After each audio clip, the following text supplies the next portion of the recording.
नमस्कार, मी डॉक्टर गणेश बोरकर। आपण जी आयुर्वेदानुसार आहार जी सिरीज चालू केलेली आहे, जी 3 उपस्तंभ आहेत, ब्रह्मचर्य, आहार आणि निद्रा, त्यातल्या आहार सिरीजमध्ये आपण मागच्या भागामध्ये तांदूळाचे गुणधर्म बघितले होते। या भागामध्ये आपण गव्हाचे गुणधर्म बघणार आहोत। गहू हा आयुर्वेदानुसार शीत, मधुर रसाचा, मधुर विपाकी, गुरु, त्यानंतर वृक्ष, स्थैर्य देणारा, संधानीय, असे त्याचे गुण वर्णन केलेले आहेत। तर आपण जर याचं कंपॅरिझन तांदूळाशी केलं तर जवळपास सारखेच गुण सांगितलेले आहेत। पण त्याच्यामध्ये एक मोठा फरक तुम्ही लक्षात घ्या। तांदूळ हा लघु म्हणून सांगितलेला आहे, तर गहू हे गुरु म्हणून सांगितलेला आहे। हा फरक एक महत्त्वाचा फरक आहे। तर त्यामुळे गहू हा पचनास जड आणि शरीरात गेल्याच्या नंतर सुद्धा जे गुरुगुणामुळे त्याचे जे शरीरावर परिणाम होणार असतात ते आपल्याला दिसतात। जे मुख्यत्वे कफ वाढवणारे आहेत, तर त्याच्यामुळे कफ प्रकृती असलेल्यांनी गव्हाचा वापर आहारामध्ये काळजीपूर्वक केला पाहिजे। त्यामुळे हा वातपित्त प्रकृतीच्या रुग्णांसाठी चांगला आहे। विशेष करून वात प्रकृतीच्या रुग्णांसाठी गहू हा चांगला मानला जातो। काही गव्हाचे प्रकार हे पित्तकारक पण आहेत। तर जो शीतगुणाचा आणि जो पथ्यकर म्हणून सांगितलेला आहे तो नंदीमुख गहू म्हणून आयुर्वेदामध्ये वर्णन आहे त्याचं, जो की नंदीमुख आणि पातळ असलेला लांब दाण्याचा जो गहू असतो तो पथ्यकर म्हणून सांगितलेला आहे। तर गहू हा स्थैर्य देणारा, म्हणजे आपण जे बॉडी बिल्ट आहे हे चांगलं स्टेबल ठेवणारा, स्थैर्य देणारा असल्यामुळे स्टेबल ठेवणारा असं म्हणता येईल। त्यानंतर संधानीय म्हणजे काय, बॉडीमध्ये जर कुठं टिअर झालेलं असेल, समजा काही जखम झालेली असेल तर ती लवकर भरून येण्यास मदत करणारा, कुठे फ्रॅक्चर झालेलं असेल तर ते लवकर भरून येण्यास मदत करणारा, असं आपण त्याला संधानीय असल्यामुळे असं म्हणू शकतोय।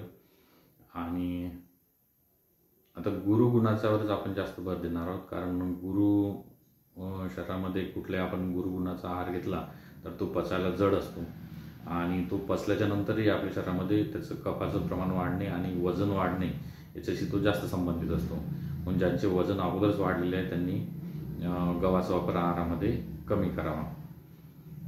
त्यानंतर जे शारीरिक मेहनत जास्त करणारे असतात त्यांनी गव्हाचा वापर जास्त ठेवावा, कारण त्याला जीवनीय म्हणून पण म्हटलेलं आहे। मग अशा वेळेस जर शरीरामध्ये एनर्जी कमी पडली तर त्या शरीरावर विपरीत परिणाम पण होतात।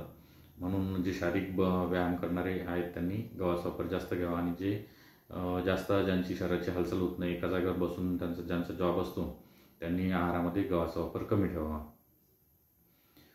त्यानंतर मॉडर्न सायन्सनुसार गव्हामध्ये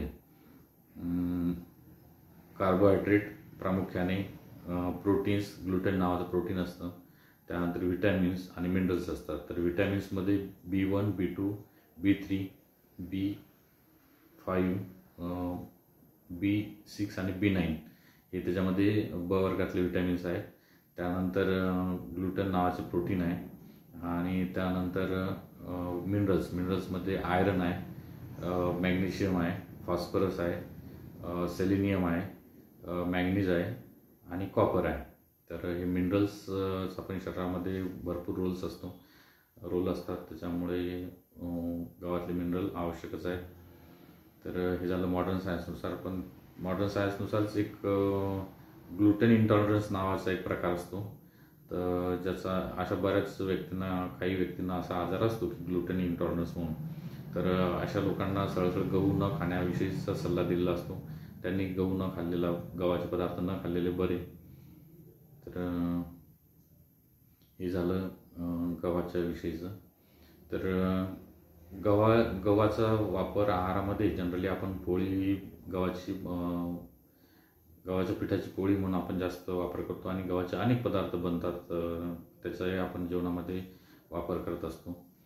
तर याच्यामध्ये विशेष सावधानता अशी घेण्याची मी सांगेल की जास्त एकाच वेळेस आपण जास्त कंझ्युम केलं, समजा जास्त खाल्लं तर त्याने शरीरामध्ये जर नाही पचलं व्यवस्थित त्याने आम तयार होतो, आणि गव्हाच्या पदार्थ सेवनाच्या नंतर हे एक सामान्य बाब बनते। कधी जर ओव्हर इटिंग झालं तर आम बनण्याची शक्यता शरीरामध्ये वाढते, आणि आयुर्वेदानुसार आम जर शरीरामध्ये तयार झाला तर तो विविध आजारांना कारणीभूत ठरत असतो।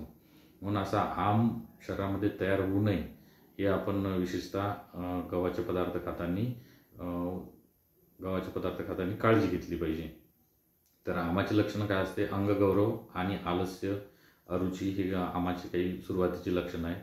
तर त्यामध्ये जर तुम्हाला शरीरामध्ये जेवणाच्या नंतर भारीपणा वाटत असेल आणि आळस तयार होत असेल तर असं समजायचं की शरीरामध्ये आमाची जी पूर्वलक्षणं आहे ही आपल्याला दिसून राहिलेली आहे. आणि अशा वेळेस आपण आहारातला भाग गुरु द्रव्य असलेला आहारातला भाग आपण तो कमी केला पाहिजे. आणि गहू हा त्यामध्येच मोडतो. जनरली आम वाढवण्याची प्रवृत्ती जर जास्त ओव्हर इटिंग झालं, जास्त खाण्यामध्ये आलं तर आम वाढवण्याची प्रवृत्ती त्याच्यामध्ये असते गुणामुळे. तर हे तुम्ही विचारात घेतलं पाहिजे. आणि त्याचा वृक्षगुण सांगितला आहे. वृक्षगुण म्हणजे तुमचं फर्टिलिटी वाढवणार आहे. तर